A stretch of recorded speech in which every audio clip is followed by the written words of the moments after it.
ഇന്നത്തെ നമ്മുടെ topic computer representation of graph അതിൻ്റെ നെക്സ്റ്റ് ഓൾട്ടർനേറ്റീവ് ആണ്. ലാസ്റ്റ് വീഡിയോയിൽ നമ്മൾ ഡിസ്കസ് ചെയ്തിരുന്നത് എഡ്ജ് ലിസ്റ്റിംഗ് മെത്തേഡാണ്. അപ്പോൾ നമ്മൾ എഡ്ജസിനെ ഒരു ലിസ്റ്റ് ഓഫ് വെർട്ടെക്സ് പെയേഴ്സ് ആയിട്ടാണ് റെപ്രസെൻറ്റ് ചെയ്യുന്നത്. ഓരോ എഡ്ജിനെയും ഒരു വെർട്ടെക്സ് പെയർ ആയിട്ട് ഡിനോട്ട് ചെയ്തു. ആദ്യം വെർട്ടെക്സിനെ നമ്പർ ചെയ്തു ഫ്രം 1 to n ലേബൽ ചെയ്തു. ദെൻ ഒരു എഡ്ജിനെയും ഓരോ വെർട്ടെക്സ് പെയർ ആയിട്ട് ഡിനോട്ട് ചെയ്ത് അതിനെ കംപ്ലീറ്റ്ലി ഒരു ലിസ്റ്റ് ആക്കി റെപ്രസെൻറ്റ് ചെയ്യുകയായിരുന്നു നമ്മൾ എഡ്ജ് ലിസ്റ്റിംഗിൽ ചെയ്തത്. ഇനി അതിൻ്റെ തന്നെ ഒരു മോഡിഫിക്കേഷൻ ആണ് next one, that is 2 linear arrays. അപ്പോൾ it's A variation of edge listing method. അപ്പോൾ അവിടെ നമ്മൾ 2 ലീനിയർ അറേസ് ഉപയോഗിച്ചിട്ടാണ് ഗ്രാഫിനെ റെപ്രസെൻറ്റ് ചെയ്യുന്നത്. അപ്പോൾ അവിടെ നമ്മളൊരു സിംഗിൾ ലിസ്റ്റ് ആയിരുന്നു നമ്മൾ ലാസ്റ്റ് എഡ്ജ് ലിസ്റ്റിംഗ് മെത്തേഡിൽ യൂസ് ചെയ്തിരുന്നത്. ഈ 2 ലീനിയർ അറേസ് എന്ന് പറയുമ്പോൾ ഇവിടെ 2 അറേ ഉപയോഗിച്ചാണ് നമ്മൾ ഗ്രാഫിൻ്റെ റെപ്രസെൻറ്റേഷൻ അല്ലെങ്കിൽ എഡ്ജസിനെ ലിസ്റ്റ് ചെയ്യുന്നത്.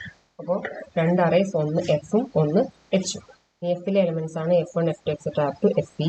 അതുപോലെ എച്ചിലെ എലമെൻസ് ആണ് H1, H2 etcetera up to HE. എത്ര എഡ്ജസ് ഉണ്ടെന്നുള്ളത് നമുക്ക് ഡിനോട്ട് ചെയ്യാൻ വേണ്ടിയിട്ടാണ് നമ്മൾ എഫും എച്ചും നമ്മൾ യൂസ് ചെയ്യുന്നത്. അപ്പോൾ എഫിനുള്ളിലും എച്ചിനുള്ളിലും 2 സെറ്റിലും കൂടെ അല്ല 2 അറയിലും കൂടിയായിരിക്കും നമ്മളുടെ എഡ്ജസ് എല്ലാം നമ്മൾ റെപ്രസെൻറ്റ് ചെയ്യാൻ പോകുന്നത്. So each entry in these arrays is a vertex label. ഈ F1 to FE അതുപോലെ H1 to HT എന്ന് പറഞ്ഞാൽ ഈ ഓരോ എലമെൻറ്റും അല്ലെങ്കിൽ ഓരോ എൻട്രിയും ഓരോ വെർട്ടെക്സിൻ്റെ ലേബലായിരിക്കും. ഇപ്പോൾ കഴിഞ്ഞ എക്സാമ്പിൾ 1 to 5 വരെയാണ് നമ്മൾ വെർട്ടെക്സ് ലേബിൾസ് പറഞ്ഞത്. അപ്പോൾ അങ്ങനെയാണെങ്കിൽ 1 to 5 നമ്പേഴ്സ് ആയിരിക്കും ഈ എഫിനും എച്ചിനും ഉള്ളിൽ വരിക. ഇനി നമുക്ക് എങ്ങനെയാണ് അതിൻ്റെ റിലേഷൻ ഡിനോട്ട് ചെയ്യുന്നതെന്ന് പറഞ്ഞാൽ the ith edge EI is from vertex FI to vertex HI if G is a diagram. നമ്മളൊരു ഡയഗ്രാഫാണ് കൺസിഡർ ചെയ്യുന്നതെങ്കിൽ നമുക്ക് ഡയറക്ഷൻ ഉണ്ട് എഡ്ജിന്. സ്റ്റാർട്ടിംഗ് വെർട്ടെക്സ് ഏതാണെന്നുണ്ട്, എൻഡിങ് വെർട്ടെക്സ് ഏതാണെന്നുണ്ട്. അപ്പോൾ EI എന്ന് പറഞ്ഞൊരു എഡ്ജ് നമ്മൾ കൺസിഡർ ചെയ്യുകയാണെങ്കിൽ EI നമുക്ക് ഒരു പർട്ടിക്കുലർ എഡ്ജിനെ ഈ എഫും എച്ചും കമ്പൈൻഡ് ആയിട്ട് ഉപയോഗിച്ച് മാത്രമേ നമുക്ക് റെപ്രസെൻറ്റ് ചെയ്യാൻ പറ്റുള്ളൂ. ഈ എഡ്ജിൻ്റെ ഒരു എൻ പോയിന്റ് ഈ എഫ് എന്ന് പറഞ്ഞ സെറ്റിലും ഒരു എൻ പോയിന്റ് എച്ച് എന്ന് പറഞ്ഞ സെറ്റിലും ആയിരിക്കും നമ്മൾ റെപ്രസെൻറ്റ് ചെയ്യുക. So edge EI is from vertex FI to vertex HI. അപ്പോൾ ഇതിലായിരിക്കും നമ്മളുടെ സ്റ്റാർട്ടിംഗ് വെർട്ടെക്സ്, ഇതിലായിരിക്കും നമ്മളുടെ എൻഡിങ് വെർട്ടെക്സ്.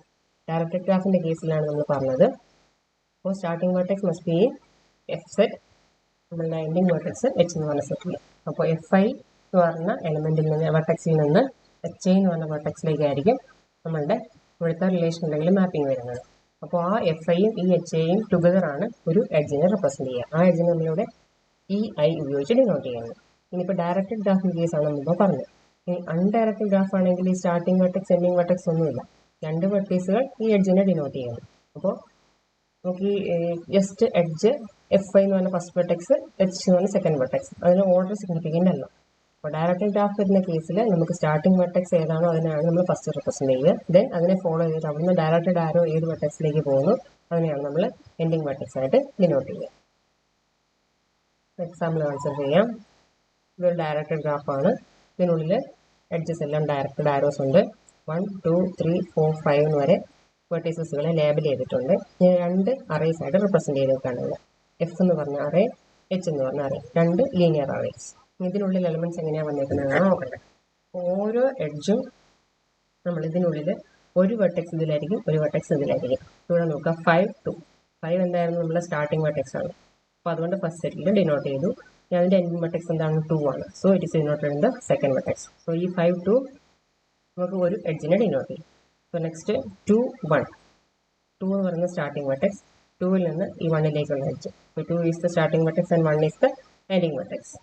നെക്സ്റ്റ് 1, 2 എന്നാൽ 1 എന്ന് പറഞ്ഞ സ്റ്റാർട്ടിംഗ് വെർട്ടെക്സ് ഈ എഡ്ജ് വഴി 2ലേക്ക് പോകുന്നു. So 1, 2 is the next combination of edge. Next 3 എന്ന് പറഞ്ഞ വെർട്ടെക്സ് കൺസിഡർ ചെയ്യുകയാണെങ്കിൽ 3ൽ നിന്ന് 2ലേക്ക് ഒരു എഡ്ജ് ഉണ്ട്. So 3 is the starting vertex and 2 is the ending vertex. So 3 സ്റ്റാർട്ടിങ്ങും 2 എൻഡിങ്ങും. Next 2 to 4. 2 is the starting vertex and 4 is the ending vertex. അതാണ് ഈ 2, 4. നെക്സ്റ്റ് നമുക്ക് 2 4, 1 ഉണ്ട്. That is 4, 1 and 4, 1. അതിൻ്റെ മീനിങ് നേരത്തെ പറഞ്ഞതാണ്.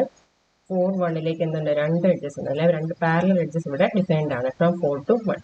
അപ്പോൾ ഫസ്റ്റ് ഈ എഡ്ജ്, പിന്നെ ഈ കാണുന്നത് സെക്കൻഡ് എഡ്ജ്. നെക്സ്റ്റ് 3, 4. 3 എന്ന് പറഞ്ഞ വെർട്ടെക്സിൽ നിന്ന് 4 എന്ന് പറഞ്ഞ വെർട്ടെക്സിലേക്കുള്ള ഈ എഡ്ജ്, അതാണ് first vertex is 3 and second vertex is 4. ഇനി 3, 3യുടെ മീനിങ് ഈ സെൽഫ് ലൂപ്പിനെ ആയിരിക്കും അത് ഡിനോട്ട് ചെയ്യുന്നത്. 3 തുടങ്ങി 3 തന്നെ എൻഡ് ചെയ്യുന്നു.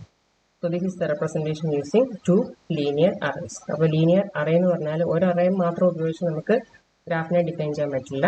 ഓരോ എഡ്ജിൻ്റെയും ഫസ്റ്റ് പാർട്ട് ഒരു അറയിലും സെക്കൻഡ് പാർട്ട് സെക്കൻഡ് അറയിലും ആയിട്ടാണ് നമ്മൾ കീപ്പ് ചെയ്യുന്നത്. അപ്പോൾ ഈ റെപ്രസെൻറ്റേഷൻ യൂഷ്വലി നമുക്ക് ആപ്ലിക്കേഷൻ വരുന്നത് വെയ്റ്റഡ് ഗ്രാഫ്സിൻ്റെ കേസിലാണ്. പിന്നെ നേരത്തെ എഡ്ജ് ലിസ്റ്റിംഗ് മെത്തേഡ് പഠിച്ചപ്പോൾ സ്റ്റോറേജിൻ്റെ കാര്യം പറഞ്ഞിരുന്നു. അപ്പോൾ n വെർട്ടീസുകളെ ലേബൽ ചെയ്യാനായിട്ട് നമുക്ക് b ബിറ്റ്സ് വേണം എന്നായിരുന്നു നമ്മുടെ റിക്വയർമെൻറ്റ്. ദാറ്റ് ഈസ് 2n-1നും 2b-1നും 2bക്കും ഇടയ്ക്കായിരിക്കണം നമ്മളുടെ n-ൻ്റെ വാല്യൂ. അപ്പോൾ n എത്രയാണോ എത്ര വെർട്ടീസുകൾ നമ്മുടെ കയ്യിലുണ്ടോ അതിനനുസരിച്ചായിരിക്കും നമുക്ക് ബിറ്റ്സിൻ്റെ റിക്വയർമെൻറ്റ് വരിക. അപ്പോൾ b ബിറ്റ്സ് ഉപയോഗിച്ചാണ് n ലേബൽസ് ഉള്ള ഒരു n വരെ 1 to n ലേബൽ ചെയ്തിട്ടുള്ള ഒരു വെർട്ടെക്സിന് നമുക്ക് സ്റ്റോറേജ് നമുക്ക് b ബിറ്റ്സ് ആയിരുന്നു യൂസ് ചെയ്യുന്നത്. ഒരു വെർട്ടെക്സിൻ്റെ റെപ്രസെൻറ്റേഷൻ അല്ലെങ്കിൽ സ്റ്റോറേജിന് വേണ്ടി b ബിറ്റ്സ് യൂസ് ചെയ്യുന്നു. അപ്പോൾ ഇവിടെ ഓരോ എഡ്ജിനും റെപ്രസെൻറ്റ് ചെയ്യാൻ വേണ്ടി നമുക്ക് 2 വെർട്ടീസുകളെ ഉപയോഗിക്കേണ്ടി വരുന്നത് കൊണ്ട് twice the storage for single vertex എന്ന് പറയുമ്പോൾ 2 times b വരും. പിന്നെ എത്ര എഡ്ജസ് ഉണ്ടോ അത്രയും edge times, that is e × 2 × b, that is 2EB ആണ് സ്റ്റോറേജ് റിക്വയർമെൻറ്റ്സ് നമുക്ക് എഡ്ജ് ലിസ്റ്റിംഗ് മെത്തേഡിൽ വന്ന് അതേ സ്റ്റോറേജ് തന്നെയാണ് ഇവിടെയും വരുന്നത്. നമ്മൾ ലീനിയർ അറേ മെത്തേഡിലും എഡ്ജ് ലിസ്റ്റിംഗ് മെത്തേഡിൻ്റെ ഒരു വേരിയേഷനാണ് 2 ലീനിയർ അറേ യൂസ് ചെയ്യുന്നു. Storage requirement is same as that of edge listing method. So that's all of linear array representation.